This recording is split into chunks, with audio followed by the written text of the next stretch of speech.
ಇಲ್ಲಿ ಅಂತ ಹೇಳಿ ಸಹಕಾರ ಮಂತ್ರಿ ರಾಜಣ್ಣವರು ಹೇಳಿದ್ದಾರೆ. ಈ ರೀತಿ ಇದ್ದಂಥ ಸಂದರ್ಭದಲ್ಲಿ ಇವತ್ತು ರಾಹುಲ್ ಗಾಂಧಿ ಅವರು ಮತ್ತು ಕಾಂಗ್ರೆಸ್ ಪಾರ್ಟಿ ಈ ರೀತಿ ನಡ್ಕೊಳ್ಳುವಂಥದ್ದು ಅಕ್ಷಮ ಅಪರಾಧ. ಅದಕ್ಕಾಗಿ ಬಹುಶಃ ಜನರ ಮೈಂಡನ್ನು ಇವತ್ತು ನರೇಂದ್ರ ಮೋದಿಯವರು ಇಡೀ ಜಗತ್ತಿನಲ್ಲಿ ಅವರೊಂದು ಲೀಡರ್ಶಿಪ್ಗೆ ರಿಕಗ್ನೇಷನ್ ಸಿಕ್ಕಿದೆ.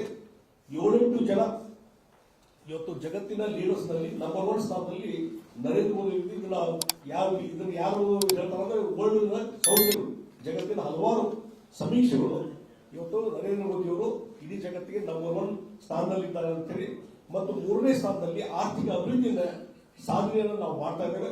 ಈ ರೀತಿ ಒಂದು ಲೀಡರ್ಶಿಪ್ ತೆಗೆದುಕೊಂಡು ಹೋದಂತಹ ಮೋದಿಜಿಯವರ ಬಗ್ಗೆ ಮತ್ತು 2024ರಲ್ಲಿ ಅವರು 3ನೇ ಬಾರಿ ಪ್ರಧಾನಮಂತ್ರಿ ಆಗಲಿಕ್ಕೆ ಜನರ ಮ್ಯಾಂಡೇಟ್ ತೆಗೆದುಕೊಂಡು ಪ್ರಧಾನಮಂತ್ರಿ ಆಗಿದ್ದಾರೆ. ಅದಕ್ಕೆ ಅಪಮಾನ ಮಾಡುವಂತ ಕೆಲಸ ಇವತ್ತು ಈ ರಾಹುಲ್ ಗಾಂಧಿ ಅವರು ನಡೀತಾ ಇದೆ ಮತ್ತು ಪ್ರಜಾತಂತ್ರಕ್ಕೆ ಒಂದು ಕಂಟಕ ತರುವಂತ ಕೆಲಸ ಕಾಂಗ್ರೆಸ್ ಪಾರ್ಟಿ ಮತ್ತು ಪ್ರತಿಪಕ್ಷರು ಮಾಡ್ತಾ ಇದ್ದಾರೆ. ಇದನ್ನು ಖಂಡಿಸ್ತಾ ಇದ್ದಾರೆ. ಅದಕ್ಕೆ ಈ ರೀತಿ ಬೂಟಾಟಿಕೆ ಮತ್ತು ಈ ರೀತಿಯಾದ ಸುಳ್ಳು ಹೇಳುವಂತ ನಿಲ್ಲಿಸಲಿ, ಸರಿಯಾದ ರೀತಿಯಲ್ಲಿ ನಡ್ಕೊಳ್ಳಿ ಅಂತ ಹೇಳಿ ಬುದ್ಧಿವಾದಷ್ಟು ನಾವು ಹೇಳ್ಬೋದು. ಮತ್ತೆ ಇನ್ನೊಂದು ವಿಷಯ ಇದೆ, ಧರ್ಮಸ್ಥಳದ ಬಗ್ಗೆ ಒಂದು ವಿಚಾರ. ಈಗ SIT ತನಿಖೆ ನಡೀತಾ ಇದೆ. SIT ತನಿಖೆ ನಡೆಯುವಂತಹ ಸಂದರ್ಭದಲ್ಲಿ ಅದಕ್ಕೆ ಯಾವ ಹಿನ್ನೆಲೆಯಲ್ಲಿ SIT ತನಿಖೆ ಮಾಡ್ಲಿಕ್ಕೆ ಹಚ್ಚಿದ್ರು ಬಿಟ್ಟರು ಅದಕ್ಕೆ ನಾವು ವಿಚಾರ ಮಾಡೋದು ಬೇಡ. ಆಯ್ತು, ತನಿಖೆ ಮಾಡ್ರಿ, ಅಲ್ಲಿ ಯಾರು ಸರಿನೋ ತಪ್ಪು ಅನ್ನುವಂಥದ್ದು ಆಗಲಿ. ಆದರೆ ಧರ್ಮಸ್ಥಳದ ಬಗ್ಗೆ ಅಲ್ಲಿಯ ನಂಬಿಕೆಯ ವ್ಯವಸ್ಥೆ ಬಗ್ಗೆ ಅಪಪ್ರಚಾರ ಮಾಡುವಂಥದ್ದು ಇದನ್ನೆಲ್ಲ ಇದನ್ನು ಖಂಡಿಸ್ತಾ ಇದೆ. ಇದು ಸರಿಯಲ್ಲ. ಈಗ ನೋಡಿ 13 ಸ್ಪಾಟ್ ಎಲ್ಲೇ ನೋಡಿದ್ರು, ಯಾವುದು ಬರಲಿಲ್ಲ, ಯಾವುದು ಸಿಗಲೇ ಇಲ್ಲ, ಯಾವುದು ಸಾಕ್ಷ್ಯ ಪುರಾವೆ, ಯಾವುದೋ ಒಂದು ದೇಹ ಆಗಲಿ ಮತ್ತೊಂದಾಗಲಿ ಸಂದೇಹದ್ದು ಯಾವುದು ಸಿಗಲೇ ಇಲ್ಲ. ಇದು ಹುಡುಕ್ತಾ ಇದ್ದಾರೆ. ಯಾರೋ ಅಮಾಯಕರು ಬಂದು ಹೇಳಿದ್ರು ಅಂತ ಹೇಳಿ ನಡೆಸಿದ್ರು. ಆಯ್ತು, ತನಿಖೆ ಮಾಡ್ರಿ, ನ್ಯಾಯಯುತವಾಗಿ ತನಿಖೆ ಮಾಡ್ರಿ. ಆದರೆ ಒಂದು ಧರ್ಮಕ್ಷೇತ್ರದ ಬಗ್ಗೆ, ಹಿಂದೂ ಧರ್ಮ ಕ್ಷೇತ್ರದ ಬಗ್ಗೆ ಅಪಪ್ರಚಾರ ಮಾಡುವಂಥದ್ದು ನಿಲ್ಲಿಸಬೇಕು. ಹೀಗಾಗಿ ಅದಕ್ಕೆ ಹೇಳ್ತೀನಿ, ಇದನ್ನು ಎಲ್ಲೇ ಹೋಗಿ ಒಂದು ಹಂತಕ್ಕೆ ತೆಗೆದುಕೊಂಡು ಹೋಗೋದು ಆಗಲ್ಲ ಬೇಡ. ಹಿಂದೂ ನಂಬಿಕೆ ವ್ಯವಸ್ಥೆ ಸಂಸ್ಕೃತಿಗೆ ಧಕ್ಕೆ ಬರಬಾರದು ಅನ್ನುವಂಥದ್ದು ಈ ಸಂದರ್ಭದಲ್ಲಿ ಈ ರೀತಿ ಅಪಪ್ರಚಾರ ಮಾಡುವಂಥದ್ದು ನಿಲ್ಲಿಸಿ ಅನ್ನುವಂಥದ್ದು 100%. ಏನು ಲೆಫ್ಟಿಸ್ಟ್ ಅಂತ ಇದಾರಲ್ಲ, ಕಮ್ಯುನಿಸ್ಟ್ ಅನ್ನುವಂಥದ್ದು ಲೆಫ್ಟಿಸ್ಟ್ ಮೈಂಡ್ ಅಂತ ಇರೋದಲ್ಲ, ಅವ್ರು ಇದನ್ನ ಅಪಪ್ರಚಾರ ಮಾಡುವಂಥದ್ದು ಚಾಲು ಮಾಡಿದಾರೆ. ನಾವು ಇಲ್ಲಿ ನೋಡಿದ್ವಿ, ಏನೋ ಸರಿ ಏನೋ ಮಾಡ್ತಾರೋ ಬಿಡ್ತಾರ ಅಂತೇಳಿ. ಆದ್ರೆ ಇದು ಟೂ ಮಚ್ ಆಗ್ತಾ ಇದೆ, ಟೂ ಮಚ್. ನೋಡಿ, ಸರ್ಕಾರ ಈಗ ಹಂತದ ಕುಮ್ಮಕ್ಕು ಕೊಡುವಂಥದ್ದು ಸರ್ಕಾರದವ್ರು ಮಾಡಬಾರ್ದು. ಯಾಕಂದ್ರೆ ಈಗ SIT ಯಾವಾಗ ಒಂದು SIT ಮಾಡುವಾಗ ಒಂದು ಪ್ರೈಮರಿ ಎವಿಡೆನ್ಸ್ ತಗೊಂತಾರೆ, ಪ್ರಿಲಿಮಿನರಿ ಪ್ರೈಮಾಪೇಶಿಯ ಯಾವುದೂ ಇಲ್ಲದೆ ಮಾಡಿಬಿಟ್ರು. ಆಯ್ತು, ಮಾಡಿದ ಮೇಲಿಂದ ಮಾಡಿ ಅದರ ಒಂದ್ಸಲ ತನಿಖೆ ಆಗಿ ಒಂದ್ಸಲ ಕ್ಲಿಯರ್ ಆಗಿ ಬಂದ್ಬಿಡ್ಲಿ ಅಂತ ನಾವು ಸುಮ್ಕೊಂಡಿದ್ವಿ. ಆದ್ರೆ ಅದರ ಮುಖಾಂತರ ಒಂದು ಯಾವುದು ಇಲ್ಲಿವರೆಗೆ ಯಾವುದೇ ಸ್ಪೆಸಿಫಿಕ್ ಆಗಿ ಪುರಾವೆನೂ ಸಿಕ್ಕಿಲ್ಲ, ಏನೂ ಇಲ್ಲ. ಆದ್ರೆ ಇನ್ ದ ಮೀನ್ ಟೈಮ್ ಅಪಪ್ರಚಾರ, ಬೆಳಗಿನ ಸಾಯಂಕಾಲ ಅಪಪ್ರಚಾರ ನಡೀತದೆ. ಇದಕ್ಕೆ ಸರ್ಕಾರವು ಕುಮ್ಮಕ್ಕಿದೆ ಅಂತ ನಾವು ಸ್ಪಷ್ಟವಾಗಿ ಹೇಳ್ತೀವಿ.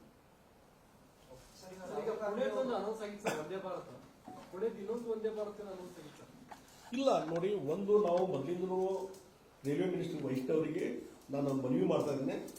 ಆಕ್ಚುಲಿ ಪುಣೆದಿಂದ ಬೆಳಗಾವಿಗೆ ಟ್ರೈನ್ ಬರಬೇಕು, ಒಂದೇ ಭಾರತ, ಅದು ರೆಗ್ಯುಲರ್ ಬರಬೇಕು, ವಾರಕ್ಕೆ 6 ದಿವಸ ಬರಬೇಕು.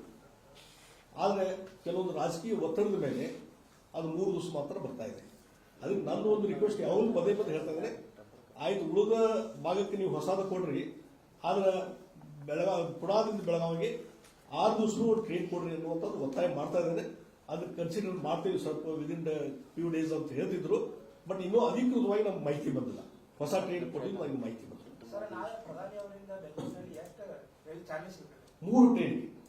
3 ಟ್ರೈನಿಗೆ ಚಾಲನೆ ಕೊಟ್ಟದ್ದು, ಅದರಲ್ಲಿ ಬೆಂಗಳೂರು ಬೆಳಗಾವಿ ಒಂದು.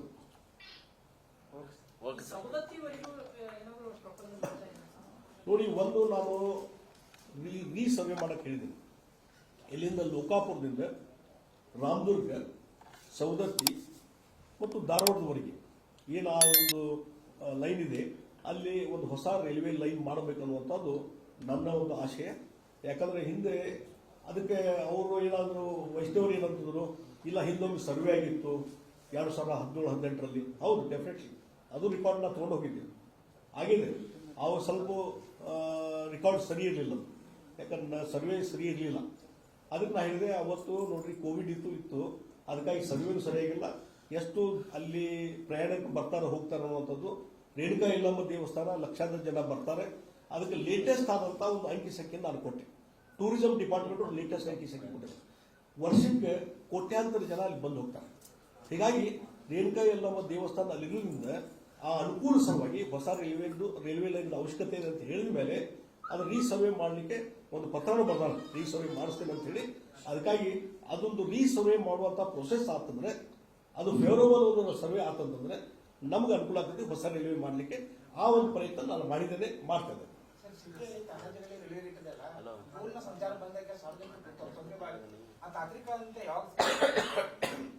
ನೋಡಿ, ಈಗಾಗಲೇ ಹಿಂದೆ ಮಂಜೂರಾಗಿದ್ದಂಥ ರೈಲ್ವೆ ಫ್ಲೈಓವರ್ ಆಗಲಿ, ಹೊಸ ಬ್ರಿಡ್ಜ್ ಆಗಲಿ, ಅದಕ್ಕೆ ನಾನು ಪದೇ ಪದೇ ಮೀಟಿಂಗ್ ಮಾಡಿ ಅದಕ್ಕೆ ಚಾಲನೆ ಕೊಡುವಂಥ ಕೆಲಸ ಚಾಲೂ ಮಾಡಿದಾಗ ಬೇರೆ ಬೇರೆ ಡೆಲಿಗೇಷನ್ ಬರ್ತಾವೆ.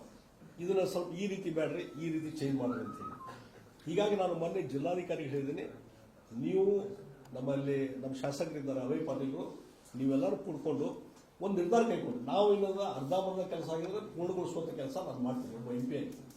ಆದರೆ ಅದು ಜನರಿಗೆ, ಅಲ್ಲಿ ಜನರಿಗೆ, ಲೋಕಲ್ ಜನರಿಗೆ ಏನು ಕನ್ವೀನಿಯಂಟ್ ಅದನ್ನು ಇಲ್ಲೋ ಎಲ್ಲ ನೀವು ಸಾರ ವಿಚಾರ ಮಾಡಿಕೊಂಡು ಅದ್ರ ಬಗ್ಗೆ ನಿರ್ಧಾರ ಮಾಡ್ರಿ ಅಂತ ನಾನು ಹೇಳಿದ್ದೇನೆ.